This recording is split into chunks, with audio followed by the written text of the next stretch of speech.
Assalamualaikum warahmatullahi wabarakatuh. Saya Adinda Dwi Putri, NPM 21082660122. Di sini saya akan mempresentasikan mind map saya dengan judul gangguan depresi.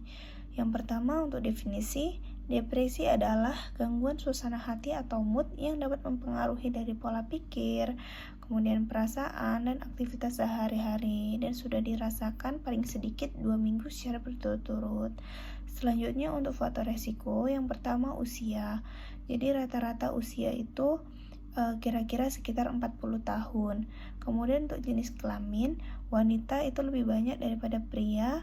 Kemudian faktor resiko selanjutnya adalah tingkat pendidikan, kemudian status pernikahan, dan faktor genetik. Kemudian selanjutnya bisa juga karena faktor lingkungan. Contohnya seperti adanya trauma pada masa kecil, kehilangan orang terdekat, atau situasi stres kronis yang berperan sebagai faktor resiko. Selanjutnya untuk etiologi, yang pertama adanya faktor biologis karena ada ketidakseimbangan neurotransmitter berupa serotonin. Di sini serotonin berperan dalam pengaturan suasana hati, tidur, dan nafsu makan. Kemudian penurunan serotonin ini paling sering dikaitkan dengan gejala utama depresi seperti mood depresif dan anhedonia. Selanjutnya, selain serotonin ada dopamin. Di sini dopamin dalam sistem penghargaan otak dan motivasi. Selanjutnya ada norepinefrin. Karena norepinefrin ini terlibat dalam respon tubuh terhadap stres dan regulasi suasana hati. Selanjutnya adanya disfungsi dari sirkuit otak. Contohnya pada prefrontal cortex, karena area inilah yang bertanggung jawab atas pengaturan dari suasana hati, emosi, dan pengambilan keputusan. Selanjutnya adalah hipokampus, bagian otak yang terkait dengan memori dan pembelajaran.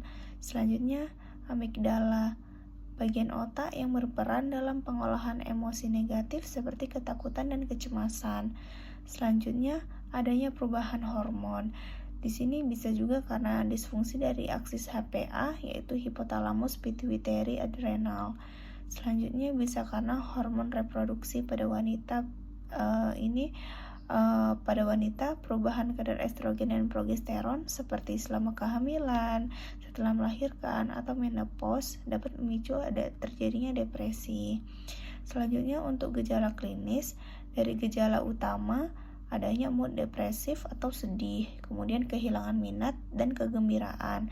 Selanjutnya berkurangnya energi sehingga menunjukkan keadaan dia mudah lelah. Selanjutnya selain gejala utama ada gejala tambahan.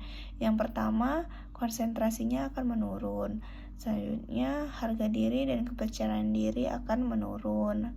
Selanjutnya gagasan tentang rasa bersalah dan tidak berguna, pandangan masa depan yang suram, gagasan atau perbuatan untuk membahayakan diri sendiri atau bunuh diri, gangguan tidur, dan adanya anoreksia atau penurunan dari nafsu makan.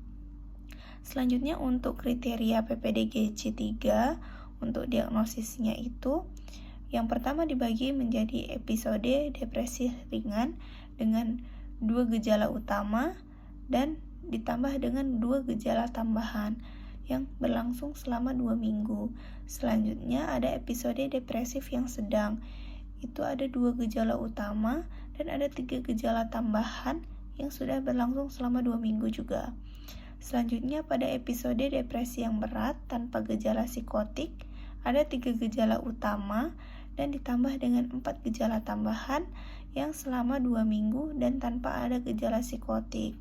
Selanjutnya untuk episode depresi berat dengan gejala psikotik, dia memenuhi kriteria episode depresi berat, kemudian disertai dengan gejala psikotik seperti waham, halusinasi, atau stupor depresif.